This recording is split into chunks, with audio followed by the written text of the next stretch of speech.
मरचू जंगल से लकड़ियां काटकर बाजार में बेचने गया, लेकिन उसे लकड़ियों के अच्छे दाम नहीं मिले। इस पर मरचू ने कहा, अरे भैया, इतने कम पैसे? इन पैसों में तो 2 वक्त का खाना भी नहीं मिलेगा। आप मुझे बहुत ही कम पैसे देते हैं। मैं इतनी मेहनत से लकड़ियां काट कर आता हूँ, लेकिन उनके पैसे मुझे बहुत कम मिलते हैं। भैया, तुम्हारी लकड़ियां होती ही इतनी कमजोर हैं कि मैं इससे ज्यादा पैसे नहीं दे सकता। तुम्हारी लकड़ियों के बस इतने ही पैसे बनते हैं। अरे भैया, कुछ ज्यादा कर दो ना। वो क्या है ना कि इन पैसों का तो कुछ भी नहीं आता। मैं अपनी जिंदगी कैसे गुजारूंगा?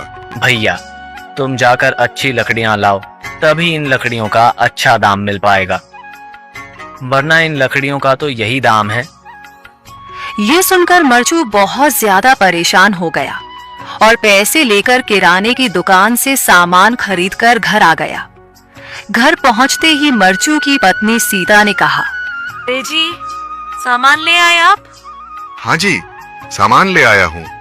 सीता के चेहरे पर खुशी छा जाती है, लेकिन जब उसने सामान देखा, जी, इसमें तो बहुत थोड़ा सामान है। हाँ सीता, मुझे पता है कि यह सामान बहुत थोड़ा है, लेकिन मैं क्या करूं? मेरे पास जितने पैसे थे, मैं उतने का ही सामान लेकर आ गया हूँ। इस तरह हमारा गुजारा कैसे हो पाएगा जी? आपको तो पता ही है कि हम कितनी मुश्किलों से गुजारा करते हैं। हाँ हाँ, मुझे पता है, लेकिन मैं कर भी क्या सकता हूँ? मेरे पास इतने पैसे ही नहीं कि हम एक अच्छी जिंदगी गुजार सकें। इतनी मेहनत कर रहा हूँ, लेकिन फिर भी मेहनत का फल नहीं मिल रहा। इतनी मेहनत से अच्छी लकड़ी काट कर आता हूँ, लेकिन मुनासिब दाम नहीं मिलता। मैं तो बहुत परेशान हूँ। क्या करूँ? कहाँ जाऊँ? अरे जी, आप परेशान न हो, आप कोई और काम देख लें। मैंने कई बार काम तलाशने की कोशिश की, पर किसी ने भी मुझे काम नहीं दिया। ये सुनकर सीता भी काफी ज्यादा परेशान हो गई। मरचू से सीता की परेशानी नहीं देखी गई। उसने अपनी पत्नी सीता से कहा, मैं फिर से जंगल की ओर जा रहा हूँ।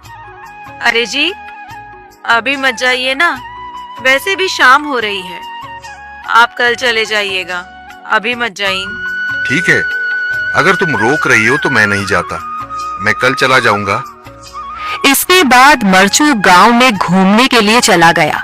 तभी उसे एक आदमी मिला और उसने कहा, कहाँ जा रहे हो भैया?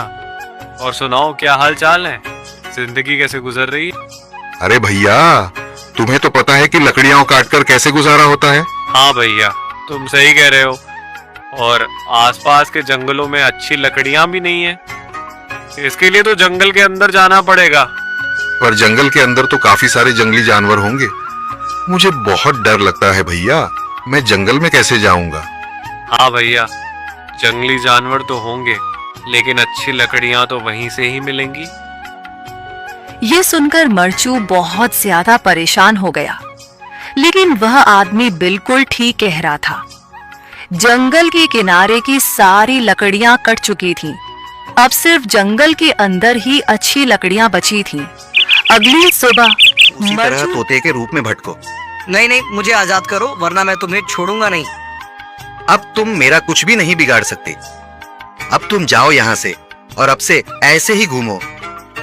अब तुम्हें पता चलेगा कि दूसरों को दर्द देने में कैसा महसूस होता है।